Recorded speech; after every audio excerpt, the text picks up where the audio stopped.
Welcome back to another video. In this one, we're talking about why I decided to update my FreeFly M5 gimbal to the DJI RS3 Pro. This gimbal has a few extra features, but is it a better gimbal and would I recommend it over something like this?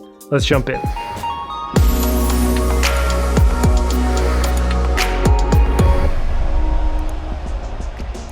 So first off, I want to say that this gimbal has been incredible over the last several years. I believe it was FreeFly that brought gimbal technology to the film industry in the form of a handheld device, and it really changed the game because it meant you can get very stable footage very easily. And I've used this on probably 500 to maybe 1,000 different shoots over the years, and I'm honestly surprised that it even still works because of all the use it's had. So why did I decide to update to the RS3 Pro? Well, one of the reasons is Alli owned the original Ronin S. It was missing a lot of the professional feel that this had. When the RS2 came out, it wasn't enough for me to want to make the switch. Then the RS3 gimbal came out and it has just enough features, and I felt that it was time for me to finally update the gimbal. If you use these original gimbals, you'll know that the batteries are pretty sketchy. You have to charge them with those two cables at the end. They tell you not to charge it to 100% unless you're going to use the batteries. If you don't use the batteries, they could catch on fire or explode. That's pretty scary, especially if it's in your bag with all your other camera gear or in your house or in your studio. Secondly, if you're not using it, you have to discharge it to 50%. The third thing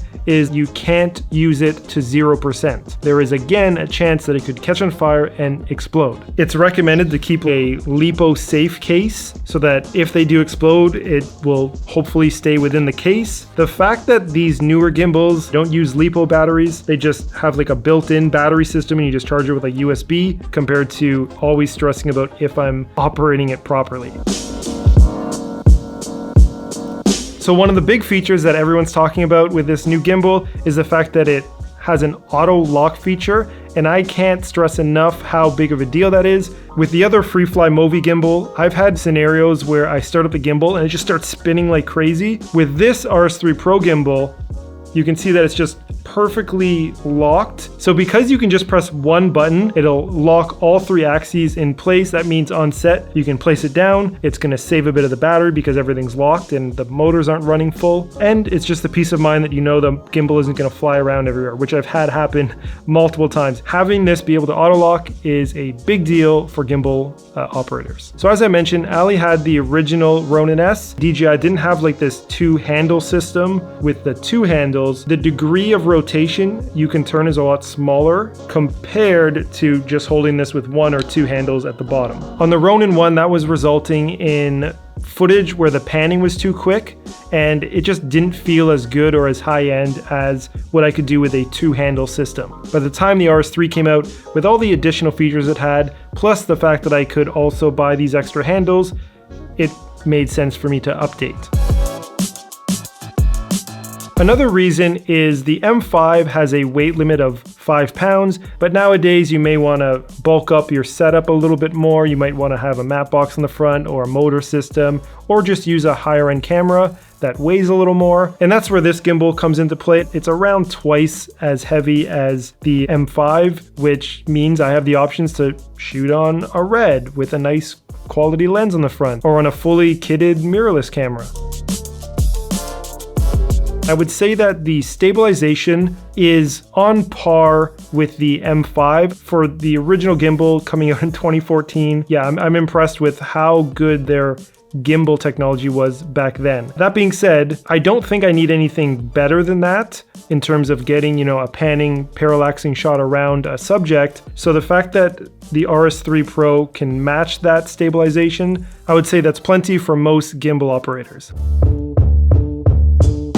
In terms of the build quality and design, I'm very impressed with what DJI did with this gimbal. So this is the RS3 Pro, it's the largest one, and that means that this space here is just the largest of all the gimbals, which will allow you to fit on larger cameras. They made a lot of the parts carbon fiber, which was a smart move because it's very strong but also lightweight. That's what FreeFly did originally, and not a lot of other companies did that. Maybe it's because making parts out of plastic is just cheaper. So the fact that this is only around $1,000 and it's a carbon fiber fully featured modern gimbal, it's very impressive compared to the FreeFly Movi M5 that I bought in 2014, which was, I think, $7,000.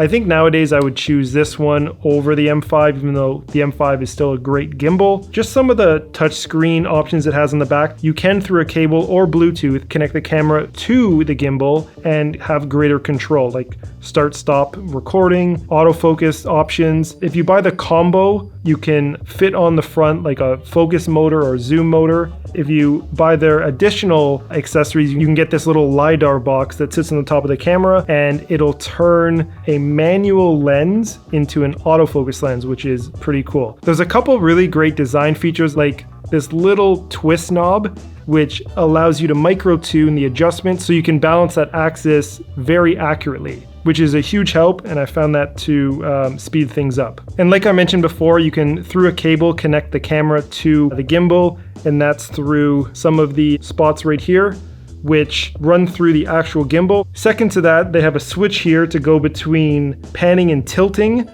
You have another one where it's like full FPV, where you can get the gimbal to actually rotate on its horizon. For me, I typically shoot on the PTF mode, which locks the horizon, and then you can go panning or you can go tilting, but it will not roll the camera on the horizon.